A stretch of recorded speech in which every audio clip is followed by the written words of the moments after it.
and gentlemen of the media, for this press statement of the Interfaith Council of National Response to Coronavirus Pandemic. Dear Kenyans, His Excellency the President on Labor Day, 1st of May 2021, graciously lifted some of the restrictions in the counties which were under restriction of movement. These are the counties of Nairobi, Kiambu, Nakuru, Machakos, and Kajiado. We are glad to note that the daily COVID cases have reduced.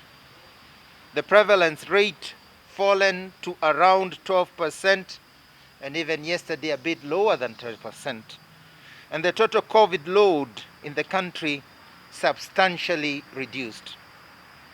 We particularly celebrate that we can now resume in-person worship in these regions. We, as the Interfaith Council for the response to coronavirus, now wish to give some indications with regard to the places of worship in keeping with the presidential order. 1. We will continue following the guidelines already issued for places of worship, especially in regards to all the necessary precautions and preventive measures. 2. In keeping with the phased reopening guidelines and the direction of the President, A, the in-person worship can resume in all regions following the 1/3 capacity of the places of worship. This is achieved by strictly adhering to the 1.5 meter social distancing without any extra persons standing or sitting in the corridors.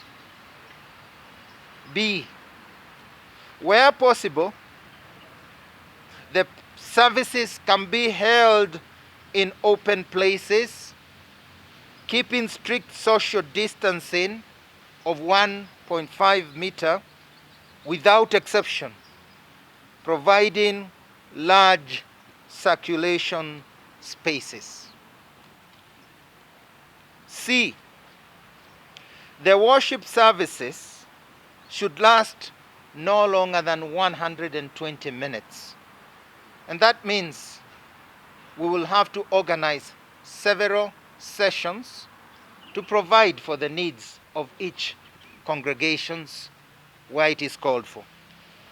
D, we must still avoid any common use of water or shared items. Amongst those ideas which we still emphasize, number 3, it is paramount that we do not lower our guard in adhering strictly to the wearing of masks at all times in the worship service. We reiterate, even when speaking to microphones, wear your masks at all times.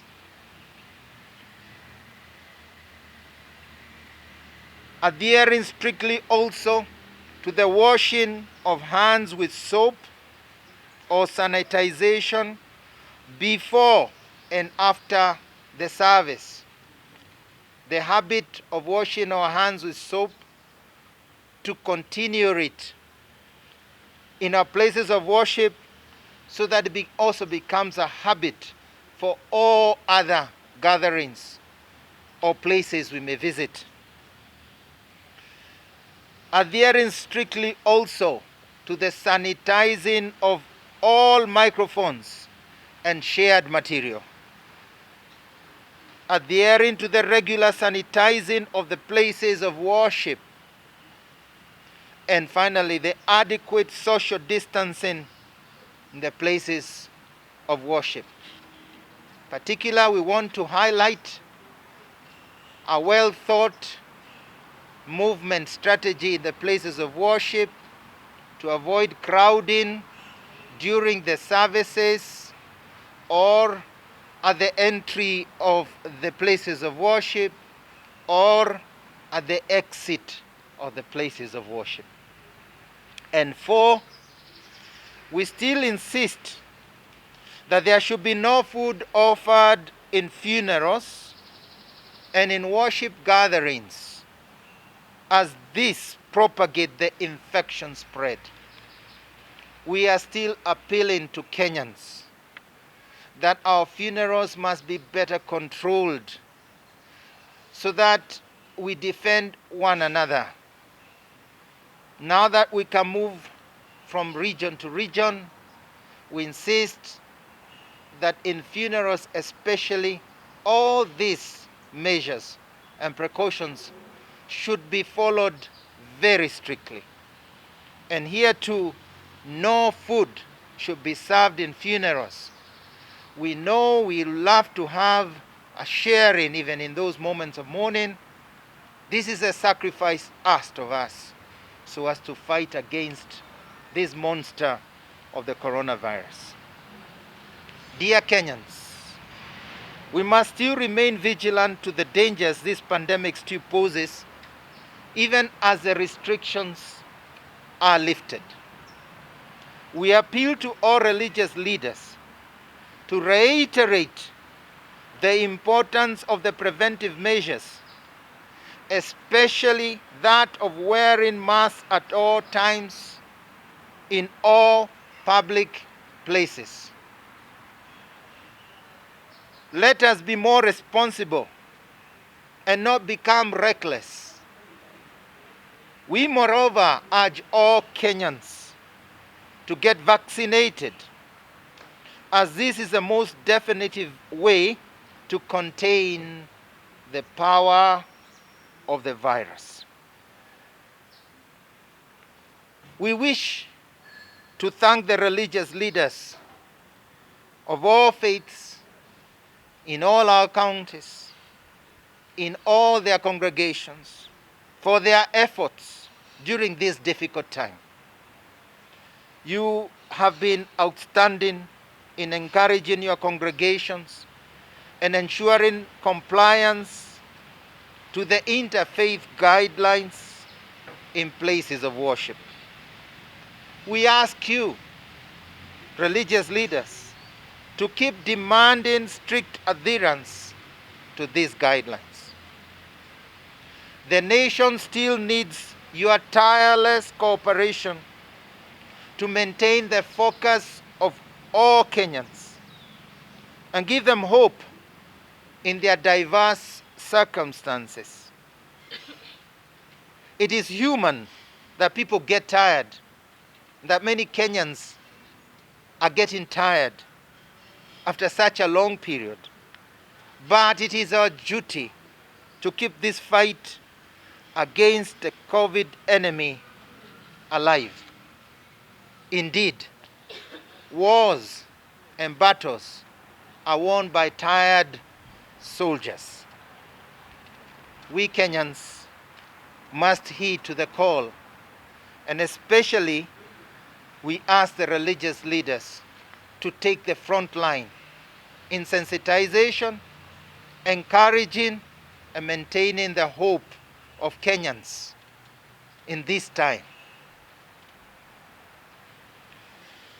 As those who have for almost 1 month stayed away from public worship join the rest in the in-person worship, we ask you to remember especially those still ailing from COVID, those who have lost their loved ones, and those still struggling with the economic effects of the virus. Our prayers are with all these families. We also remember those in other countries like India, who are suffering a major COVID crisis.